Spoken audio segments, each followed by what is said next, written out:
آیا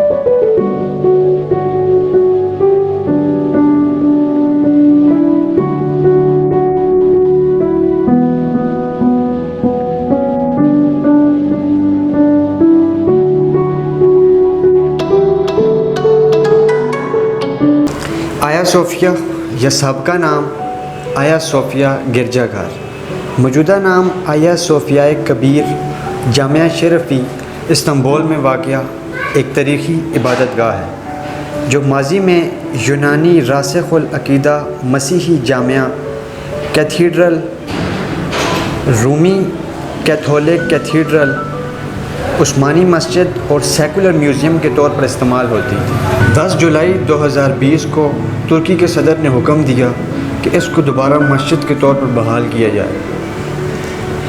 رومی شہنشاہ جسٹینین اول کے عہد میں اس کی سن 537 میں تعمیر ہوئی۔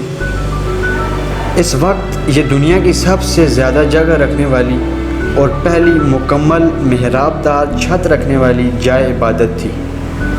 اسے بازنطینی فن تعمیر کا نچوڑ سمجھا جاتا ہے اور کہا جاتا ہے کہ اس کی تعمیر سے فن تعمیر کی تاریخ بدل گئی۔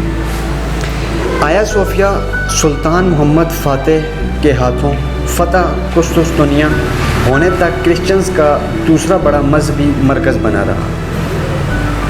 تقریباً 5ویں صدی عیسوی سے مسیحی دنیا 2 بڑی سلطنتوں میں تقسیم ہو گئی تھی۔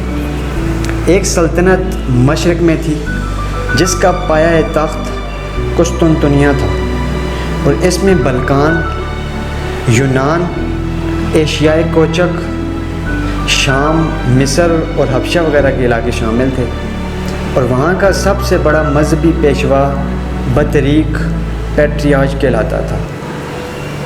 ان دونوں سلطنتوں میں ہمیشہ سیاسی اختلافات کے علاوہ وہ مذہبی اور فرقہ وارانہ اختلافات جاری رہے۔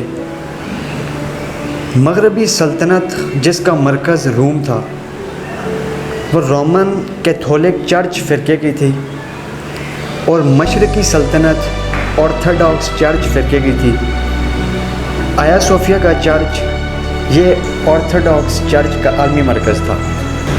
جب 1453 میں عثمانی سلطان محمد فاتح نے قسطنطنیہ کو فتح کیا اور بازنطینیوں کو شکست ہو گئی تو اس شہر کے مذہبی رہنماؤں اور راسخ العقیدہ عیسائیوں نے اسی چرچ میں اس خیال سے پناہ لے لی تھی کہ کم از کم اس عمارت پر دشمن کا قبضہ نہیں ہو سکے گا، لیکن ترک عثمانی فوج اس ستون سے بھی آگے بڑھ کر صوفیہ کلیسا کے دروازے تک پہنچ گئی۔ نہ کوئی فرشتہ آسمان سے نازل ہوا اور نہ رومیوں کی شکست فتح میں تبدیل ہوئی۔ چرچ میں جمع عیسائیوں کا ہجوم آخر وقت تک کسی غیبی امداد کا منتظر رہا۔ بالآخر سلطان محمد فاتح اندر داخل ہو گئے اور سب کی جان، مال اور مذہبی آزادی کی ضمانت دی۔ فتح کے دن فجر کی نماز کے بعد سلطان محمد فاتح نے یہ اعلان کیا تھا کہ انشاءاللہ ہم ظہر کی نماز آیا صوفیہ میں ادا کریں گے۔ چنانچہ اسی دن اس سرزمین پر پہلی نماز ظہر ادا کی گئی۔ اس کے بعد پہلا جمعہ بھی اسی میں پڑھایا گیا۔ سلطنت عثمانیہ کے خاتمے تک تقریباً 500 سال تک 5 وقت نماز ہوتی رہی۔ آیا صوفیہ کی عمارت فتح قسطنطنیہ کے بعد سے 481 سال تک مسجد اور مسلمانوں کی عبادت گاہ رہی، لیکن سلطنت عثمانیہ کے خاتمے کے بعد جب مصطفیٰ کمال اتا ترک ترکی کا سربراہ بنا تو اس نے مسجد میں نماز بند کر کے اسے عجائب گھر یعنی نمائش کا بنا دیا۔